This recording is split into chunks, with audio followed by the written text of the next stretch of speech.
Comme disait Saint Bernard, regarde l'étoile, invoque Marie.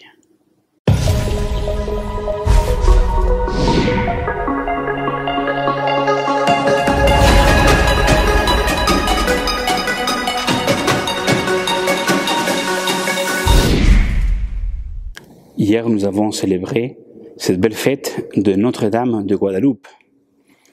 On raconte que lors de ses apparitions à Juan Diego, elle a adressé des paroles que sûrement ont dû percer le cœur de cet Indien. Juan Diego avait vu déjà auparavant plusieurs fois la Vierge Marie.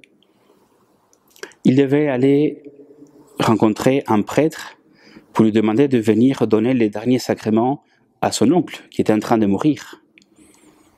Donc pour y aller, il va prendre un autre chemin, pas celui qu'il prenait d'habitude où il avait rencontré la Vierge Marie.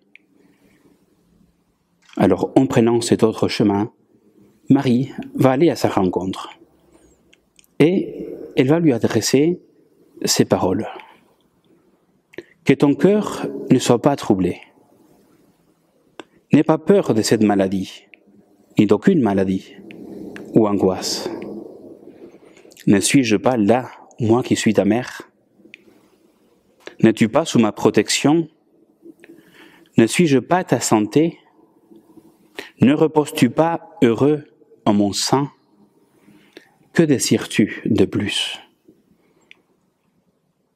Marie lui adresse ces mots. Elle va guérir son oncle. Mais sûrement que ces paroles ont dû rester inscrites dans le cœur de Juan Diego et dans le cœur de toutes ces personnes que, à la suite, ont pu lire et méditer sur l'amour maternel de notre mère Marie.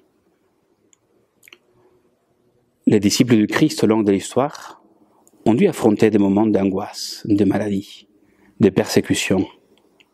À l'époque de l'Empire romain, des invasions barbares, à l'époque des schismes dans l'Église, quel moment difficile, quand on avait au Moyen-Âge, à la fin du Moyen-Âge, 3 papes,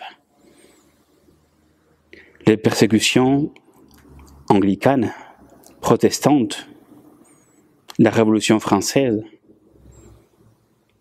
pendant tous les régimes totalitaires du XXe siècle, toutes les persécutions communistes en Chine, en Corée, que ça continue encore de nos jours. À l'époque du communisme en Russie, les persécutions religieuses au Mexique, en Espagne, ces persécutions contre la foi faites par le régime nazi. Oui, les chrétiens, ils ont mal compris, ils sont persécutés. Ils doivent porter la croix du Christ. Encore de nos jours, nous pouvons nous poser beaucoup de questions. Est-ce que cette pandémie qu'on voit autour de nous, c'est une punition de la part de Dieu? Est-ce que ce qu'on voit dans nos sociétés, cette immoralité enracinée, comme disait Saint Paul, ce qui est mal, on lui donne le nom du bien, et ce qui vient juste, on lui donne le nom de mal. Regardons, il y a quelques jours, seulement le vendredi, en Argentine, les députés ont voté la loi pour l'avortement. Il y avait dans les journaux des informations qui disaient « Grande joie est liée en Argentine ». La loi a passé. L'avortement, qui est un crime, vu comme quelque chose de normal. L'euthanasie.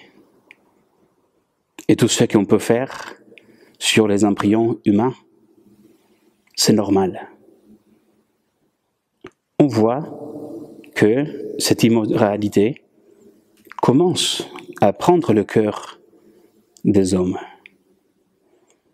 Et quelquefois, nous, chrétiens, devant ces sociétés, on peut être déboussolés, désorientés.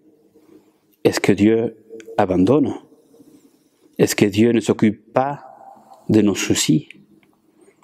pourquoi la société de cette manière s'éloigne du Christ. C'est sûr qu'il y a des réponses qu'on peut trouver. C'est sûr qu'aussi, il y a beaucoup de réponses qu'on les saura dans le ciel. Néanmoins, nous savons bien, parce que aussi l'histoire nous le montre, que quand nous avons regardé Marie, nous avons toujours pu avancer. Et c'est pour cela que la Vierge Marie s'est apparue dans des moments difficiles de notre histoire. Là, par exemple, dans les apparitions au Mexique, c'était tout au début de l'évangélisation, où les missionnaires peinaient à répandre l'évangile, à s'aimer la parole de Dieu dans les cœurs des Indiens. Et une fois que Marie est apparue à Juan Diego, cette évangélisation a explosé. Ils ont pu travailler et répandre le royaume de Dieu d'une manière unique. Il suffit de faire confiance. Il suffit d'écouter Jésus-Christ sur la croix qui nous dit « Voici ta mère » et la regarder constamment. Aujourd'hui, les paroles que Marie a adressées à Juan Diego, il nous l'a dit à chacun d'entre nous. Que ton cœur ne soit pas troublé devant tout ce que tu vois à la télé, aux informations, devant ce que peux-tu subir au sein de ta famille, de ton travail, dans ta vie personnelle. Que ton cœur ne soit pas troublé. N'aie pas peur de cette maladie, ni d'aucune autre maladie ou angoisse. N'aie pas peur de cette croix qui se présente dans ta vie. Ne suis-je pas là, moi qui suis ta mère? Écoute bien ces paroles. Ne suis-je pas là, à côté de toi, moi qui suis ta mère? N'es-tu pas sous ma protection? On est devenus ses enfants le jour de notre baptême et on renouvelle toujours notre amour filial envers elle.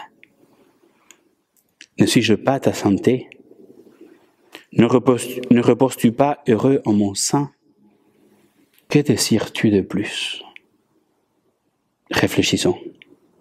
Que désirons-nous de plus que d'être sous la protection maternelle de l'étoile du ciel, la Vierge Marie? Que dans ces temps de l'Avent, ces temps de conversion, ces temps dans lesquels nous sommes appelés à avoir cette même attitude de Marie au moment de l'Annonciation, notre âme tellement prête à accueillir la volonté de Dieu, à dire oui à Dieu, que Marie nous aide toujours à dire oui à ce Dieu qui nous aime, à ce Dieu qui est venu sur la terre pour nous sauver, à ce Dieu que, oui, il est parti au ciel, il est invisible à nos yeux, mais qu'on le rencontre à chaque Eucharistie, qu'on le rencontre là quand on prie ensemble en famille, car il a dit, là où 2 ou 3 sont réunis en mon nom, je suis là au milieu d'eux. Qu'on rencontre dans les prochains qui ont besoin de nous, qu'on rencontre à chaque fois que nous nous mettons à genoux et supplions le Seigneur de venir à notre rencontre. Marie, disciple du Seigneur, est celle qui a su d'une manière extraordinaire être prête à accueillir le message de Dieu. Suivons son exemple et regardons toujours cette étoile. Elle, qui est notre mère, ne nous abandonne jamais. Que Dieu vous bénisse, passez une bonne nuit et à la prochaine.